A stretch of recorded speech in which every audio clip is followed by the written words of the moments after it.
Dear students, मैं doctor CL Verma, associate professor, department of zoology, government Lohia college Churu. आज का अपना विषय है नर्वस सिस्टम ऑफ ब्रेंकियोस्टोमा। ब्रेंकियोस्टोमा के अंदर तंत्रिका तंत्र।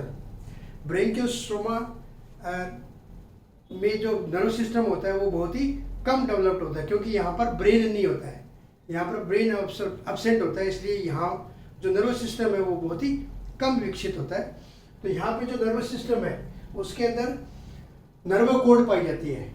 अपने पिछले वीडियो के अंदर देखा था कि जो नर्व कोड होती है वो बॉडी में मिड डोर्सली नोटोकोड के ऊपर होती है।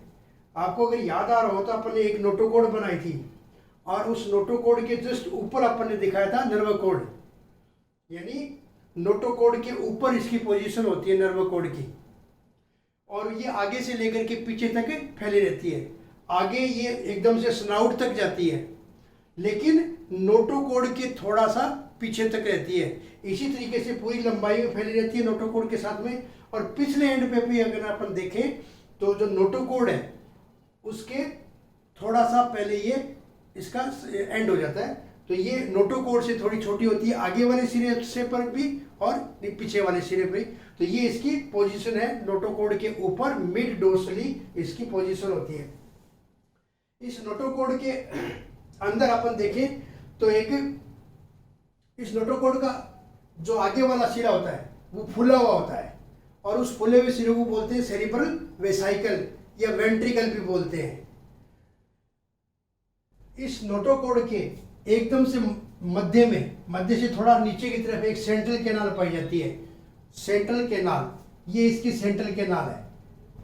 ये इस सेंट्रल कैनाल को न्यूरोसील भी बोलते हैं, न्यूरोसील। तो ये न्यूरोसील या सेंट्रल कैनाल होती है। ये सेंट्रल कैनाल इसकी पूरी लंबाई में फैली रहती है। देखिए यहाँ पे देखिए, ये तो अपने दिखाई है पूरी की पूरी इसकी नर्व कोड, और इस नर्व कोड के अंदर ये सेंट्रल कैनाल ये न्यूरोसील होती है, और इसका आगे वाला एंड थोड़ा सा फुला हुआ था जिसको सेरिब्रल वेसाइकल कहते हैं। यहाँ पर अपन ने LS बनाया इसका, नर्व कोड का LS। तो इस LS में देखिए ये क्या कहलाती है, सेंट्रल कैनाल या न्यूरोसील। इस न्यूरोसील का आगे वाला भाग है वो फुला होता है जिसको बोलते हैं सेरिब्रल वेसाइकल या वेंट्रिकल भी बोलते हैं इसको। इस सेरिब्रल वेसाइकल के अंदर सेरिब्रो स्पाइनल फ्लूइड भरा रहता है। इसके अंदर पूरे के अंदर फ्लूइड भरा रहता है, और ये सेंट्रल कैनाल अपने आगे वाले भाग से एक अतिवर्ती निकलती है। इसके आगे वाले भाग से एक और अतिवर्ती निकलती है जिसको डोर्सल डाइवर्टिकुलम कहते हैं, डोर्सल डाइवर्टिकुलम। तो ये डोर्सल डाइवर्टिकुलम है जो इसकी लंबाई के साथ साथ में फैली रहती है, लेकिन बहुत छोटी सी होती है, पूरी लंबाई में नहीं फैली होती है, क्योंकि सेंट्रल कैनाल तो बहुत लंबी होती है पूरी बॉडी के अंदर। और आगे वाला सिरा अपन ने क्या बताया, फैला हुआ सेरिब्रल वेसाइकल या वेंट्रिकल। इस पोर्शन से एक अतिवर्ती निकलती है जिसकी लंबाई के साथ में फैली हुई है, लेकिन इसकी लंबाई बहुत ही छोटी होती है, जिसको डोर्सल डाइवर्टिकुलम कहते हैं।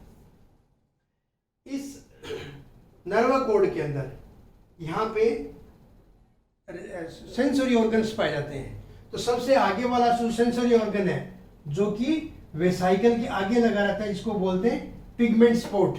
ये इसका पिगमेंट स्पॉट है जो फोटो रिसेप्टर का काम नहीं करके और ये थर्मो रिसेप्टर का काम करता है।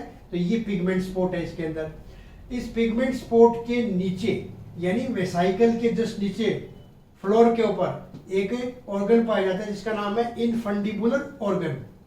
इन सेंस ऑर्गन का जिक्र अपन नया जो अपना लेक्चर होगा सेंस ऑर्गन का, उसके अंदर इसकी चर्चा करेंगे। तो यहाँ पर जो सेंसरी ऑर्गन है वो दो सेंसरी ऑर्गन दिखाया अपन ने। एक तो पिगमेंट स्पॉट जो कि सेरिब्रल वेसाइकल के आगे पाया जाता है, और एक वेसाइकल के नीचे होता है जिसको बोलते हैं इनफंडिबुलर ऑर्गन। इसके अलावा इसकी पूरी नर्व कोड के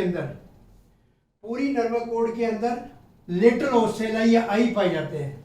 तो ये देखिए, ये लेटरल ओसेलाई और आई इसके वेंट्रल साइड पे पूरी लंबाई के अंदर पाए जाते हैं, जिसके अंदर फाइबर्स भी होते हैं। इसके अलावा अन्य एनिलिड्स की भांति अपन अगर देखें तो इसमें जॉइंट नर्व सेल्स पाई जाती है। ये जॉइंट नर्व सेल्स होती है, इसके साथ में नर्व फाइबर्स होते हैं, और ये जंतु के अचानक कॉन्ट्रैक्शन करने में काम आते हैं जॉइंट नर्वस सेल्स पाई जाती है। तो इस तरीके से ये इसका आगे वाला भाग होता है, इसी को अपन सेंट्रल नर्वस सिस्टम बोलते हैं।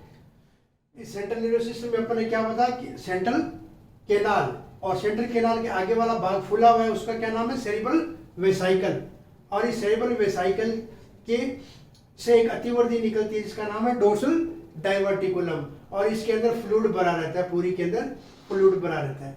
इसमें सेंसरी ऑर्गन अपन ने यहाँ पे 2 बताए इसके अंदर पाए जाने वाले, कौन से, एक तो पिगमेंट स्पॉट है आगे, और इसकी फ्लोर के ऊपर ये इनफुंडिबुलर ऑर्गन पाया जाता है। यदि भी और भी होते हैं, कॉलिकर स्पिट भी पाया जाता है, ये जाइंट नर्वस सेल्स भी सेंसरी ऑर्गन का काम करती है, लेकिन इन चीजों को अपन अब सेंस ऑर्गन का चैप्टर के अंदर अध्ययन करेंगे।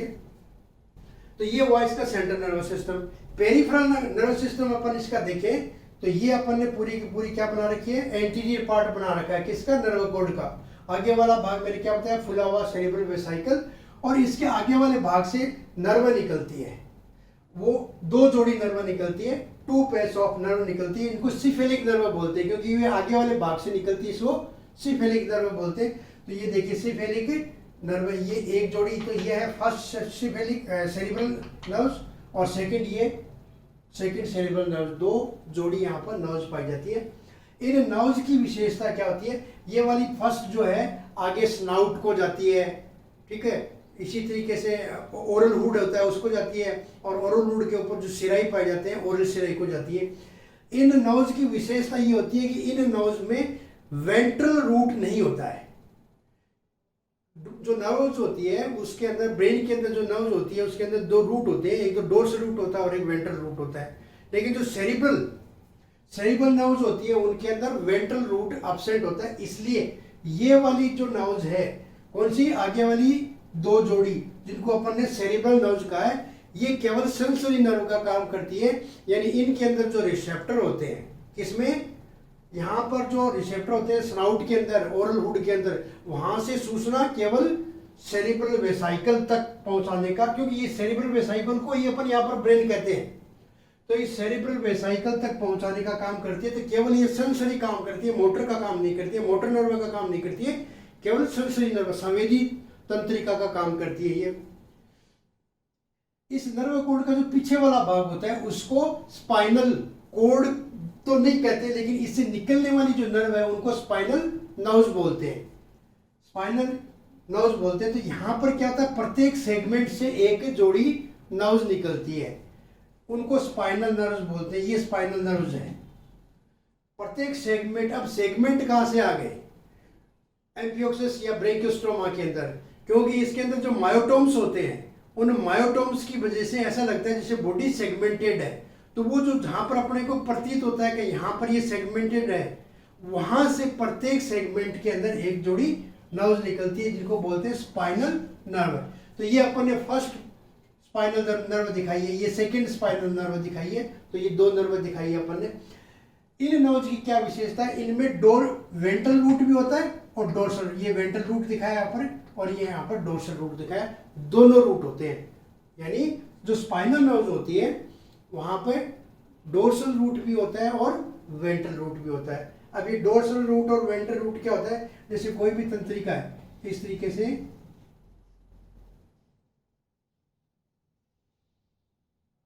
ये तंत्रिका है, तो ये क्या है, डोर्सल रूट, और ये क्या कहलाता है, वेंट्रल रूट। तो यहाँ पर डोर्सल रूट और वेंट्रल रूट दोनों होते हैं, यानी मिक्स होते हैं। इसका मतलब ये क्या काम करती है, मोटर न्यूरॉन का भी काम करती है और सेंसरी न्यूरॉन का काम भी करती है। और ये नर्व जो है वो मायोटोम्स के अंदर स्किन वाले पोर्शन पे जाती है, मायोटोम्स के बीच में स्किन वाले पोर्शन पे जाती है, तो ये कहलाती है स्पाइनल नर्व्स, जो कि प्रत्येक सेगमेंट में एक होती है।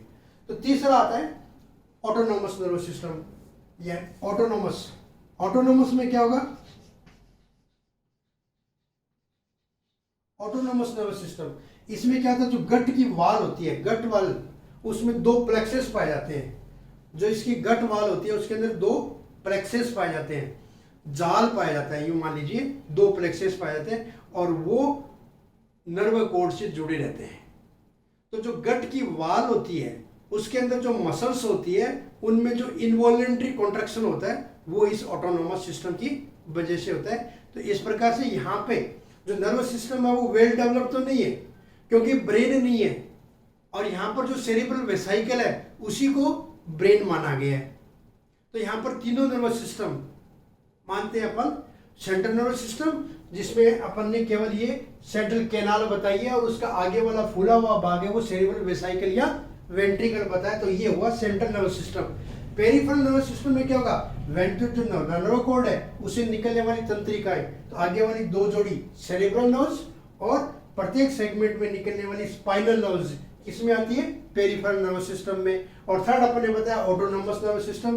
तो ऑटोनोमस नर्वस सिस्टम में क्या है, गट की वाल के अंदर दो प्लेक्सेस पाए जाते हैं और वहां से जो नर्व निकल के नर्व कॉर्ड को आते हैं, और ये जो दोनों नर्व दो प्लेक्सेस है वो वाल बॉडी वाल की के अंदर पाई जाने जो वाली जो मसल्स है उनके कंट्रोल को उसको कंट्रोल करते हैं। इनवॉलंटरी कॉन्ट्रैक्शन होता है उसको ये कंट्रोल करता है। तो इस प्रकार से ये इसमें बहुत ही सिंपल प्रकार का तंत्रिका तंत्र पाया जाता है। Thank you.